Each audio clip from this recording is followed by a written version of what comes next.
"See a broken bar, my mommy's crying in the bathroom." The tiny voice hit him harder than any boardroom crisis ever had. CEO Adrian Cole froze in the middle of the company hallway, turning slowly toward the little girl tugging at the corner of his suit jacket. Her eyes were wide, glistening with worry, a broken bar, and desperation. And in that moment, Adrian knew this wasn't something he could ignore. If you're watching this, don't scroll, because what happens next will change everything you think you know about kindness, strength, and the silent battles people fight every day. And trust me, by the end, you'll want to hit that like button and subscribe just for the hope this story leaves behind. Adrian had always believed emotions had no place at work. Numbers, decisions, strategy, so that was his language. But as he knelt down to look the little girl in the eyes, something inside him shifted. "Where's your mum?"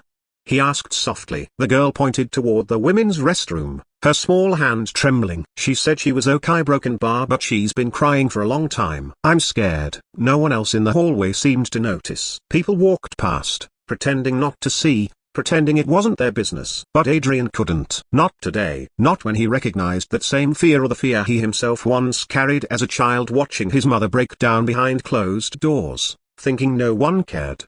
He rose to his feet and gently held the girl's hand. "Let's go check on her together," he said. The restroom was quiet except for soft, muffled sobs coming from the last stall. Adrian hesitated. He had never stepped into a women's restroom in his life. But desperation outweighed protocol. He stayed at the door, knocking gently. "Mom, are you okay? Your daughter is worried." The crying stopped abruptly. There was a shaky breath, then a whisper. "Please, see broken bar, don't fire me. I'm sorry, I just need a broken bar a minute." Adrian exchanged a confused glance with the little girl. Fire her? He didn't even know who she was. The stall door slowly opened, and a young woman stepped out, a face pale, eyes red, her uniform slightly wrinkled. She immediately pulled her daughter into a hug, apologizing under her breath. I'm sorry, baby. Mummy's okay. Mummy's here." Adrian recognized her now, Alina, a newly hired janitorial worker. He had passed her twice in the hallway but never actually looked at her long enough to remember her face. Seeing her like this felt wrong. She wiped her eyes quickly,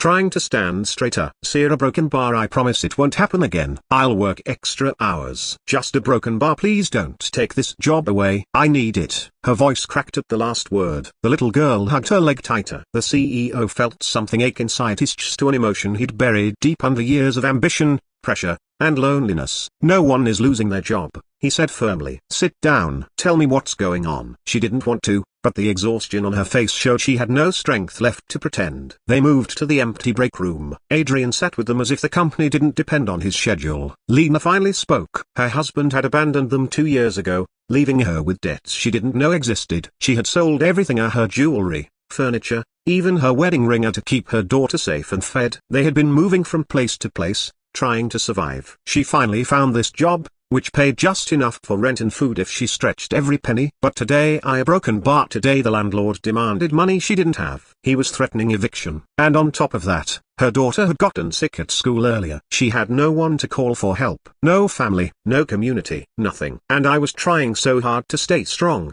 she whispered, tears falling again. "But I just a broken bar broke." Her daughter looked up at Adrian with big helpful eyes. "See a broken bar, can you help my mommy?" Adrian swallowed hard. He hadn't expected to be pulled into a stranger's storm today. But something about this small familiar, the courage, the love, the fear, reminded him too much of the past he tried to forget. His mother had once cried in bathrooms, too. His mother had once been alone, too. "Give me a few minutes," he said, standing. He stepped into the hallway, pulled out his phone, and made call after call. He spoke to HR, to accounting, to his personal legal team, to the building management, moving with a level of urgency usually reserved for billion-dollar deals. People stared, employees whispered, but he didn't care. Not this time. When he returned to the break room, Lena stood up quickly, worried. "Sir?" Adrian smiled gently, a rare smile, one his employees hardly ever saw. "First, you're not being evicted. I spoke to your landlord. Your lease is safe, and the debt is being handled." Lena covered her mouth,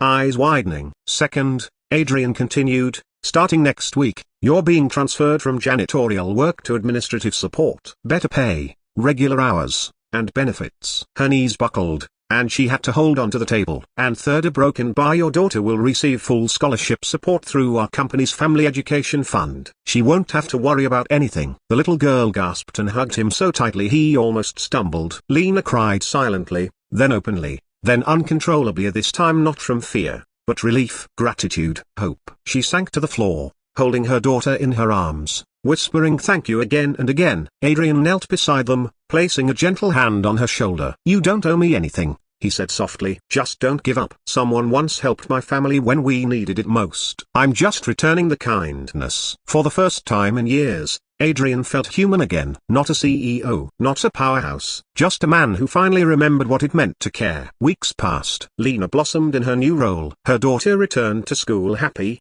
healthy, and hopeful. People in the company talked about the day the CEO paused everything for a struggling employee and her child. And slowly, the atmosphere in the entire organization changed. People became kinder, more patient, more willing to look up from their busy lives and notice the quiet battles around them.